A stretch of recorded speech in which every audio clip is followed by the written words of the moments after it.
Welcome to SciTech Culture with Steve Kern and Ben Warner, where we examine science, technology and culture in the 21st century. Visit our website at scitechculture.com. Alrighty, so back from 2 weeks off with feeling nice and refreshed and ready to get back into it, I'm sure. And look, we've got a lot of news to cover. We've got a broader topic that we'll get into later, but obviously, Steve, you would have seen some of the tech news from Apple in the last week or so. They had their big spring-loaded event and released a whole slew of products. Just like 1998. Yeah, well, someone was making the comment about how, the old 4-quadrant product thing, that's clearly gone out of the window now. They've just got so many options available. And, I mean, it doesn't get any more ridiculous than the purple iPhone, because you can never have enough colours, really. No, you can't. Well, I mean, let's face it, the colour scheme on the new iMacs themselves, are reminiscent of the original iMacs. So it's back to the future. Yeah. Well, we'll touch on that just quickly now. The new iMacs were intriguing from a technical standpoint, given it's effectively an iPad on a stick now. That's kind of what it looks like. And yeah, they've gone for that sort of retro colors that that sort of from the Apple logo almost. That's kind of the impression I got. What do you think of these entries? Well, I mean, it's a really interesting situation for Apple, and we've been commenting about the M1 chip, I think, now over the last few months, but isn't it amazing? They've got one chip and it's so good, it's basically in all their products. So they're struggling to differentiate any of these products now. iPad on a stick, iPad in the hand, they're all very similar, but I guess that's why you end up then adding colour to your range of iMacs to try and give some sense of individuality or personality to your iMac. That's the interesting thing. Like, just to draw on that, the fact that they put the M1 into the new iPad Pro, then you kind of start to wonder. So what's really the differentiating factor here, apart from the fact that the OSs are different, but are they really going to be that different for that much longer? Or maybe not, because ultimately, why would Apple want you to buy one device that can do it all when you can buy 3? So well, that's right, but I think that comes down to the form factor now. I mean, what I find fascinating was I looked at a comparison of the new iMac M1 with the old iMacs with the Intel chips. And, they had 2 different Intel chips they were comparing it against, and different speeds on the Intel chips. The M1 is just one speed and one architecture and one operating system, albeit there's a couple variants of it, and it just works. And it goes to show you that this is the post-PC era, I think, in the M1 chip. It does everything. You don't need a specialist chip. You don't need to go to a higher speed of the chip either, because when the chip is designed in the new way, then you get all the features. I mean, it even would seem people are complaining that there's not enough RAM, but I don't even think you need that much RAM anymore. Well, the interesting thing being that from a production standpoint, that makes things real easy if they just have to punch out one chip for everything as well. The interesting thing too, I thought, is that I think it'll I was contemplating any sort of potential future setup. I thought my current iMac might be the last, but looking at this one, not that I would get this size, I'd probably hang out for the, whenever the 30-inch version of this gets released. That could still be an interesting option, because if you were to, you'd almost buy it for the display on its own. Because if you tried to, the idea of getting like a Mac Mini and, getting your own monitor and all that sort of stuff, and that way customizing it a bit, maybe that turns out to be more expensive than just buying this all in one piece. Because they all work they all communicate wirelessly together anyway. So why do you need to do that? That's absolutely right. Having said that, though, I do have a friend who's a graphic designer and basically has a Mac Mini, bought a very expensive LG, I think monitor which matches with Apple, has some sort of, I don't know, special deal with Apple, and that works absolutely fantastically well. So I guess it just goes to show it's probably not any cheaper or more expensive, but it just goes to show that, people can take their form, whether they want a Mini, whether they want an iPad Pro, or whether they want a Mac Air. It's all the same now, and, that this is the new architecture. And I think, I don't know what will happen with the other PC brands that aren't Mac, but at some point, obviously, somebody will try to copy this Mac architecture, which obviously is working and working really well. One interesting little tidbit before we move on is that I've been running Windows 10 on ARM on the M1 MacBook that I've got here, just for for the fun of it, because blasphemy and everything. But I do like to have the ability to run Windows if needed on the side virtualized, and we'll leave it for maybe another discussion at another time. But I did want to say quickly that I find it amazing that Windows runs the best it's ever had that I've seen on the M1 MacBook Pro through a virtualizer, I should say. It's so snappy that it's ridiculous. Wow, someone should let Microsoft know. Absolutely, and get it out of the technical preview, because that's currently the only version that you can actually run. So it's a little bit wonky, but it still works better than what I actually expected. Wow, incredible. Absolutely. All right, so we'll move in a completely different direction now, and just talk about, I guess, hustle culture, I guess, would be the best way to describe it. We'll start with what it actually is itself, but I'm actually more concerned with how people discuss it online and through YouTube videos and all that, because that was more or less my main part of the focus. But hustle culture being, that you have every waking moment, it has to be devoted to getting value out of what you're doing. And with a focus on money. Money would probably be a good example of that, or you get some sort of success from whatever activity that you're doing. It's pushing you forward. Everything you're doing is pushing you forward in some way. And obviously there's questions around whether that's really good for your long-term mental health, because if you've got that mindset, you could be not thinking about other things like just chilling out, giving your mind a rest, spending time with family and friends, doing supposedly non-productive things, etc., etc. So I don't know if I really want to talk about that so much. I mean, I think that's fairly self-evident.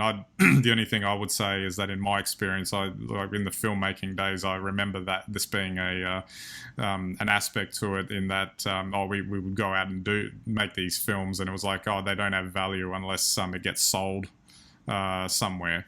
Does that mean the actual activity of having done it doesn't mean anything? And I've, in the benefit of hindsight, looking at it years later, I think that was a little bit unfair to look at it that way. Yeah, it would be nice if you sold it, but at the end of the day, it's not a complete waste of time either. I don't know if you've had any thoughts about that sort of stuff from your experience. Yeah, I think, everyone considers at some point that, they need to get involved in a hustle. And I mean, hustling is, the original term comes from, was derived from, life in the streets. And, like being a hustler was just getting by on the streets, and that would mean doing deals, whatever that might mean, and getting ahead. Providing for yourself and for your family. So it's very much rooted, I guess, in the American psyche of, the great American dream, and that if you hustle hard enough, you can get all the way to the top. But, I think there is no definition of the top. There is perhaps in individual fields, if you want to get to the top of finance or sport, or even, just community participation. You can do all of those things if you define them. I think the idea that somehow adopting hustle culture will get you to the top without having a specific aim or direction is pretty hard. And most people, I mean, some people are born hustlers and they do well and they do get to the top from nowhere. But, a lot of the time, especially in the modern age, I think people who do get to the top usually have a lot of assistance, or at least have a fairly good head start on everyone else. So it's not as foolproof, and I think that's what people have found. So the idea, and we see a lot of these ideas spun on the internet that, by, I don't know, working 24/7, or by eating one superfood, or, there's one simple trick that will help you do this, and people buy into it and give it a go. So I think probably the problem with something like hustle culture is once you say you're in, you're going to be up against as many other hustlers that are in the market, and it would be a pretty rough ride, I'd imagine. Not to mention that when you reach the top, there's probably the inevitable question, now what?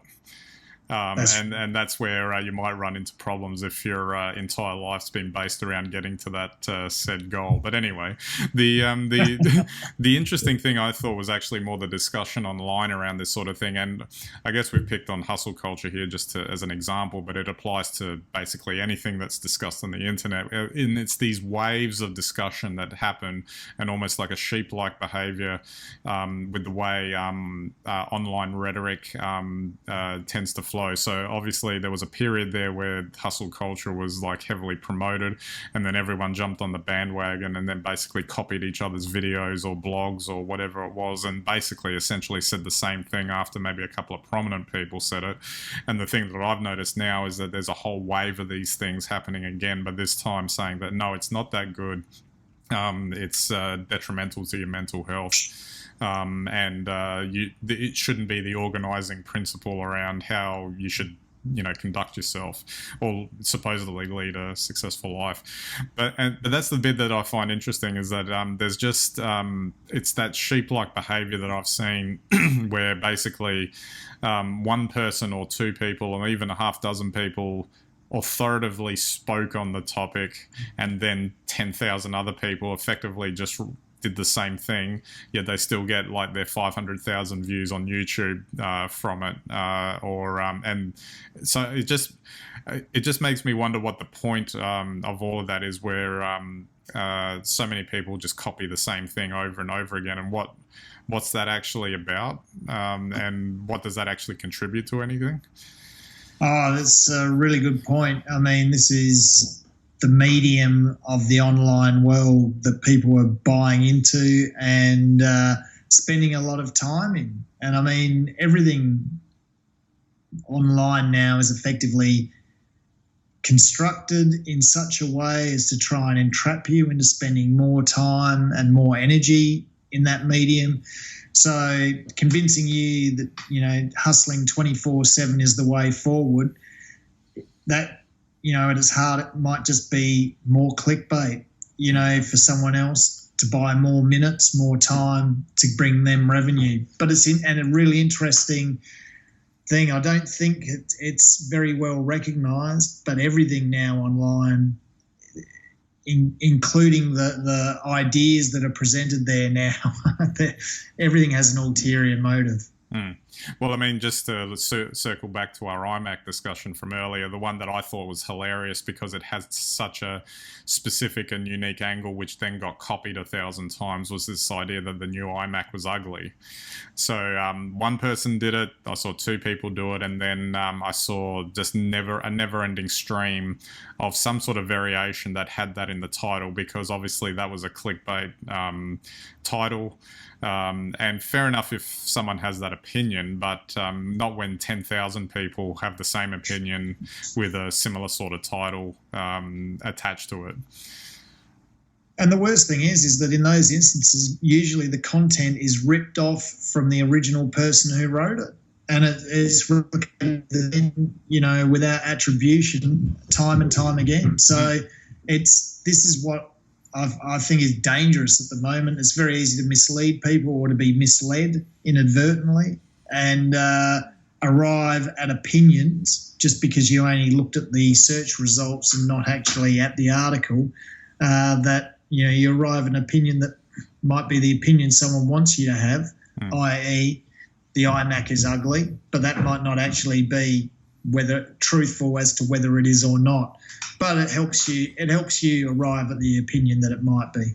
I think, and just speaking more broadly, I think it makes it much more difficult now to, say, hop online and try and find a piece of information that will help you with any given topic or might inform you on something, because there's an angle and there's a spin to everything, and then everyone else has kind of done it as well, and you can't really tell what's actually useful anymore. Yeah. Well, I mean, anyone who's ever looked at Google reviews will know that right from the start. You know, you get your fake pumpers and your fake dumpers all there in the one thing. You know, most of the time, I guess they should probably be rated 2.5 stars. Exactly. Just send all those people to rate the same way as well. That's right. It's just hilarious.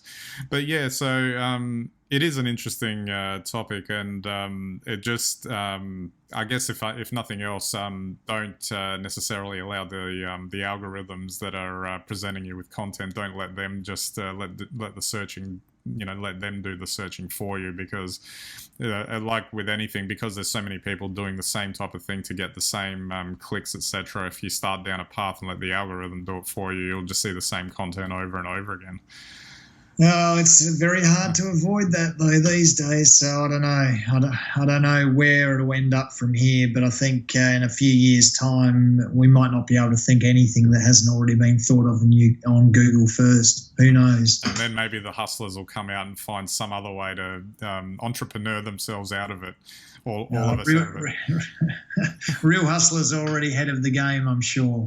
Absolutely. All right, Steve, we might wrap it up there. And we'll definitely need to jump back to the Windows 10 on ARM discussion at some later point after I've had a bit more of a play around with it in maybe in a future video where we're having a tech discussion. I'd like to see that. Yeah, absolutely. All right. So don't forget our website, SciTechCulture.com. You can get all of our links and content there. You can subscribe to our YouTube and Vimeo feeds and our RSS feeds and watch us on any and all of your devices. And we greatly appreciate your visits to our website. All right. So that's it for this episode. We'll catch you next time.